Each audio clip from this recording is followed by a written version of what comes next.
If you took the July 2025 California bar exam and you got a score letter from them, it's probably the last thing you want to look at in detail. But it's the most valuable tool you have right now to figure out how best to approach raising your scores so that you're successful on the next attempt. So let's talk about the score letter from July 2025. The scaling that was used in this bar exam meant that if you were to be at the pass level on the written portion of the exam, just the written portion, you would have needed a raw score total of 431 points, essentially, which means that you would have had to average 61.54 points across the essays and the PT. Now, of course, you don't have to pass the written separately from the MBE if you're taking the general bar exam. All that matters is your total score. But just to illustrate where you need to be on the written, let's focus on that half of the bar exam. If you're taking the attorney's exam, this is your total score. But I imagine what you saw when you opened that letter was your total score on the bar exam. And you knew that you needed a 1390, and what you see as your total score is, total scaled score, is less than that. And you're looking at that number and you're thinking, I really blew it. I'm so far off, I'll never get there. But what I want to do right now is make this more real to show you how close you actually are, which is really hard to tell from that scaled score. So we're going to take that back to the raw scores and show you how much change you need to make to get past that passing level performance on the next exam. And I would imagine that for virtually all of you, that is less far than you think it is, because that scaled score is very deceptive. Your essays and your PT are scored in 5-point increments. And every 5 points on that raw score translates to 20 scaled score points toward your written total. So think about that. If you're 5 raw score points shy of what you needed for the pass line on this bar, your scaled score already dropped to 1371, down from 1390 to 1371. And if you're 10 points shy, it has fallen to 1351. That scaled score changes very rapidly with very small changes in your raw score. So take a look at the raw written total on your score letter and see how far below 431 it is. And that will give you a good indication how many points more you needed on the written exam. Now, the MBE is a little tougher because that MBE scaled score, whereas NCBE used to provide very detailed information about that, they no longer do. They give you your percentile rank in the individual subjects on the MBE, but they don't give you a raw score on the MBE. So to give you a quick and not accurate, but accurate enough for the purposes of your studying, a quick indication of how you stand on the MBE, take that MBE scaled score and move the decimal point over 1 to the left. So if your scaled score was 1370, that becomes 137. You needed 139. That'll give you an indication how many more items you needed to get correct. Is that absolutely accurate? No, but it's the best quick guide we can give you. So look at the MBE scaled score. In which area were you lower? That will guide you to whether you need to devote more time to the MBE than to the written or vice versa. And if you're struggling with the MBE, know that you can compensate somewhat with the written.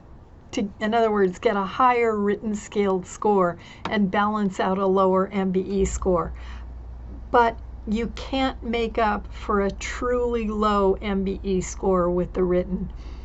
So for example, if you were at what would be the equivalent of 10 items short on the MBE, in other words, a scaled score of 1290 on the MBE, then in order to get a total scaled score on the bar exam that's over the pass line, in other words, to balance out that 10-point deficit in the MBE, you would have to average over 65 points on the written, and that's a very tough thing to do. So you need to get that MBE score up within striking range, up within a few items of the pass line. What's the quickest way to raise your written score?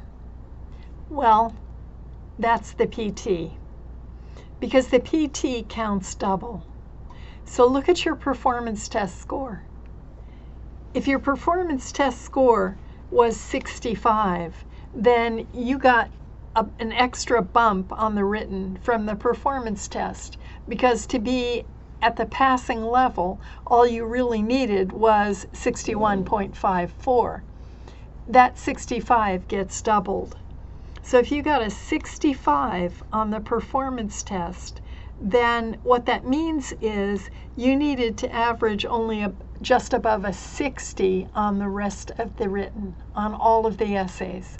But if you can get a 70 on the PT, then all you would have needed on the rest of the essays was to average 58.2. And if you get a 75 on the PT, then you could do pretty poorly on all of the essays and still pass the written, because all you would need to average was 56.2 on the essays. That performance test score can really insulate you against problems on any particular essay. So it's worth devoting quite a bit of time to increasing your performance test skills. Now, look at the score range on your written exam, and in particular on the essays. Did you get any 65s or 70s? If you did, then you've demonstrated that you have the skills developed well enough to do that on any essay. If all of your scores are below 65, if you didn't get any in the 65 or 70 point range, then that would suggest that you need a better strategy for working essays. And without seeing your individual essays, we can't tell you what that strategy would be. Is it a matter of issue spotting accurately? Is it your ability to apply facts to the law and do real analysis? That's something you're going to have to work out. We have quite a few essay debriefs from past bar exams on our YouTube channel. Those will show you what kind of issues arise from the facts they give you on the California bar and how to spot them, and a bit about how those issues tend to cluster together.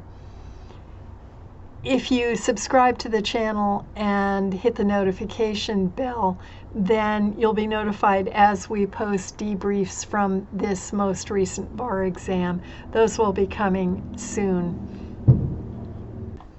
I know that getting this kind of letter is really an emotional hit.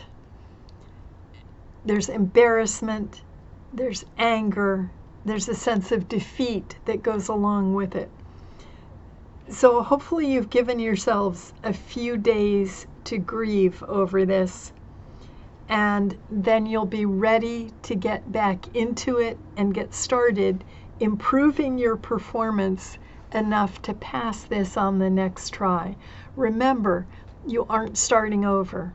All the preparation you did toward this last bar is still there. It still counts. You just have to refresh it. And you start from a higher plateau as you prepare for this next attempt. If you're planning on studying with us, syllabi are ready in our courses.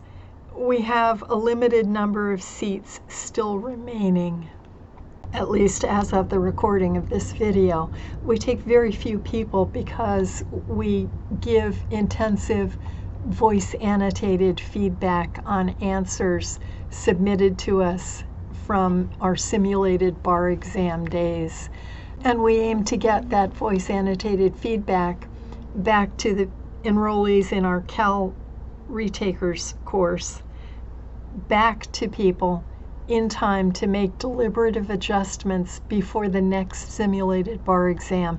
That's pretty time intensive, and so we take very few people.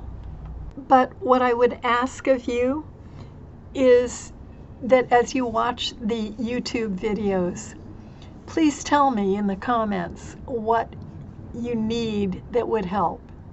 Would it help to see the kind of issue spotting we do, the kind of debrief we do, turned into an actual answer? And finally, if you need a more comprehensive review of the law, we have put some of our past lectures in all of the subjects on the California Bar into our Patreon channel. It's a nominal subscription fee. I think it's $5 a month. In those, we talk in more detail about issues that go together in hypotheticals on the California Bar. To get those lectures, all you have to do is go to patreon.com/barsecrets and subscribe. We wish you the very best in your preparation for this next bar exam, and we hope to make this your last and successful attempt at the California Bar.